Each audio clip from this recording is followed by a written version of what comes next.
Today I'm going to talk about arithmetic sequences, which is IB subtopic 1.7. And I want to start right here with the first four terms of an arithmetic sequence are 3, 7, 11, 15, and so on. And we're supposed to write down the nth term of a sequence.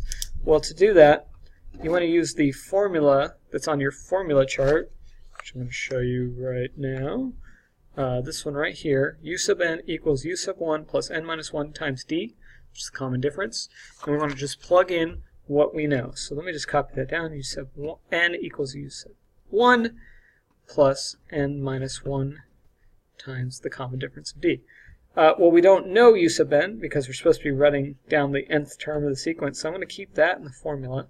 I do know u sub 1, that's the first term, which is just 3. I don't know the value of n, because I'm trying to find the nth term of the sequence. I do know the minus 1, and I know the common difference of 4. So this is a formula for the nth term of the sequence. If you told me the n, I just plug it in there, it spits it out. So I can use that to find the 50th term of the sequence, which is u sub 50. So that's just going to be 3 plus 50 minus 1 times 4. So the 50th term, 50 minus 1 is 49. 49 times 4 is 296. 296 plus 3 is just 299. And there you go. That's the 50th term of that, or 199, isn't it? Oops. 199. Woo. 190, yeah, plus 3 is 199. Whoops. That's the 50th term of that sequence there. That's one of the things you're expected to do in subtopic 1.7. The other one is to find the sum of an arithmetic sequence. So here's one, negative 7 plus negative 2 plus 3 plus 8 plus da da da da, all the way up to 238. To use the sum, we've got another couple of formulas we can use. We've got this one right here and this one right here. Now, if you know the first and the last term, I prefer to use this formula because it just looks prettier. So I'm just going to copy that one down. The sum of the first n terms is n over 2 times u sub 1 plus u sub n. Now I know some of these things. I know the first term is negative 7. I know the last term is 238. What I don't know is the value of n. So that n right there and that n right there. Now I've got a method of figuring that out. What I can do is I can use that formula from up above. So u sub n equals u sub 1 plus n minus 1 times d. And I can just plug in what I know. So u sub n equals u sub 1 plus n minus 1 times d. What I know is that the last term is 238, that the first term is negative 7. I don't know n, that's what I'm trying to figure out, but I do know the common difference is 5. It's going up by 5 every time.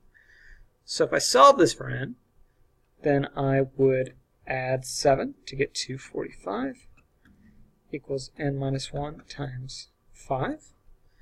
And then I could divide by 5, and that would give me 49 equals n minus 1. Then I could just add 1 to get 50 equals n. Now I can take that n, plug it right back up here in the top. So now I'm looking for the sum of the first 50 terms, because I know that 238 is the 50th term. So I'm just going to take 50 divided by 2, which is 25, and I'm going to multiply that by 232. So 25 times 232 is 231. 231 is 5,775. That's the sum of the first 50 terms there. Those are really basic questions, really easy stuff. Let me show you a couple of IB problems from previous exams. One of the locations of the 2016 Olympic Games is an amphitheater. And the number of seats in the first row of the amphitheater, u sub 1, is 240. The number of seats in each subsequent row forms an arithmetic sequence. The number of seats in the sixth row, u sub 6, is 270. calculate common difference D. So I'm going to do that down here. So I've got a formula, right? U sub n equals U sub 1 plus n minus 1 times D.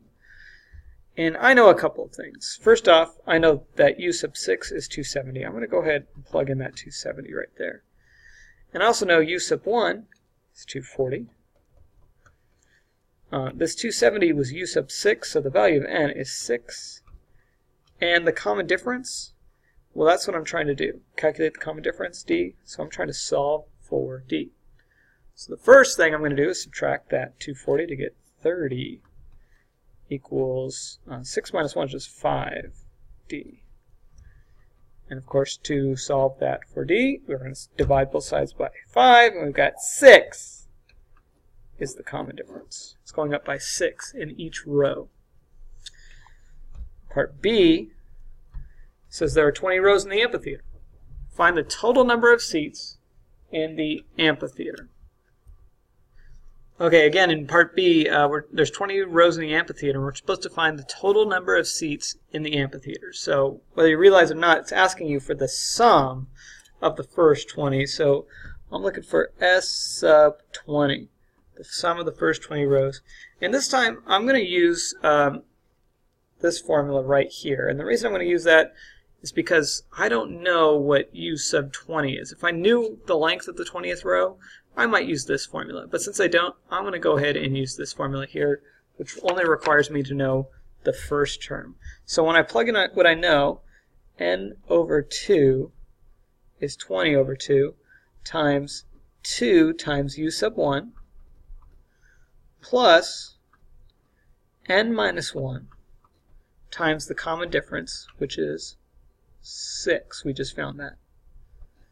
And I'll close those parentheses. So now we can do this calculation pretty easily. 20 divided by 2 is just 10. 2 times 240 is 480. And 19 times 6, that's 114. And so this calculation, when you're done with that, is 5,940 seats. That's how many seats there are. Okay. Now, Part C isn't actually arithmetic sequence question at all. It's a different question from topic 1. From topic 1. It's asking us if somebody estimates that there's 6,500 seats in the theater, how close were they? What's the percentage error? And the percentage error, I've got a formula for that in my formula chart. It's just the approximated value minus the exact value divided by the exact times 100%. So this particular person estimated there are 6,500 seats. So I'm going to take the absolute value, 6,500, minus the exact value, which is 5,940, divide it by 5,940.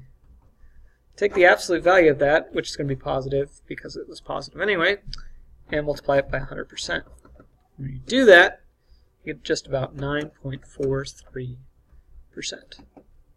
4. What's the percentage error? Okay, last one.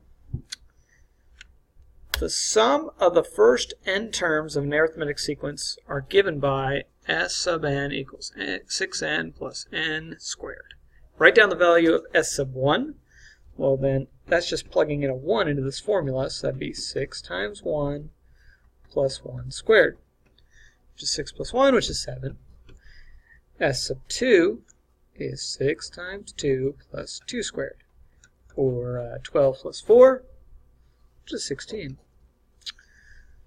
The nth term of the arithmetic sequence is given by U sub n. Show that U sub 2, or the second term, is 9. Well, U sub 2 should just be the sum of the first two terms minus the sum of the first terms, because the sum of the first two is the first and the second. And if we subtract off the first one, that'll just give us the one we want, the second one. So U sub 2, which is 16 minus 7, which is 9. So the common difference, when we went from 7 to 9, the common difference, D, should be 2. Find U sub 10. Okay, well, U sub 10, we've got a fancy formula. It says it's U sub 1, which is 7. That's what we found up there. plus n minus 1 times the common difference. 9 times 2 is 18, plus 7 is 25, is the 10th term of that sequence. Alright, E and F are my favorite ones. They're fun. We're going to enjoy this. E, we'll just do E right here. So find the lowest value of n for which u sub n is greater than 1,000. So we want u sub n to be greater than 1,000. Well, I know u sub n. I've got a formula for it. It's 7, the first term, plus n minus 1 times the common difference of 2, and we want that to be greater than 1,000. So let's solve that algebraically. Subtract 7, and you've got n minus 1 times 2 has to be greater than 993. Divide by 2, and you've got n minus 1 has to be greater than 496.5. Add the 1, you're saying n must be greater than 497.5. So then, therefore, the lowest value of n for which u sub n is greater than 1,000, well, if it must be greater than 497.5, then n must be the 498th term. Because that's the first one, that's the first whole term greater than 497.5. So that's the lowest value of n that is greater than 1,000. Okay, now F is the last thing we're going to do here. There is a value of n for which u sub 1 plus u plus sub 2 plus da da da plus u sub n equals 1512. Find the value of n. Well, I hope you agree u sub 1 plus u sub 2 plus da da da da plus u sub n equals 1512. This is simply the sum of the first n terms. Right? And if that's the sum of the first n terms, well, they gave me a formula for that right up here at the top. They said the sum of the first n terms is 6n plus n squared. So let's substitute that. Let's say, okay, 6n plus n squared equals 1512. There's a couple different ways to do this. This is a quadratic, and you can solve quadratics any way you want, but for the purposes of this class, the easiest thing to do is probably just to type this into y1 and look at the table. So that's what I'm going to do. So I'm going to type in, I don't have an n, but I do have an x, 6x plus x squared. And I'm going to go to the table, and I'm going to look for where it equals 1512. So I'm going to have to scroll for a little bit. There's one of them. N equals 36. Another one, because quadratics often have two values, almost always, not always though. So I'm going up to the table the other direction and see if I can find another 1512. I'll be arriving there very soon, right about now. Is negative 42.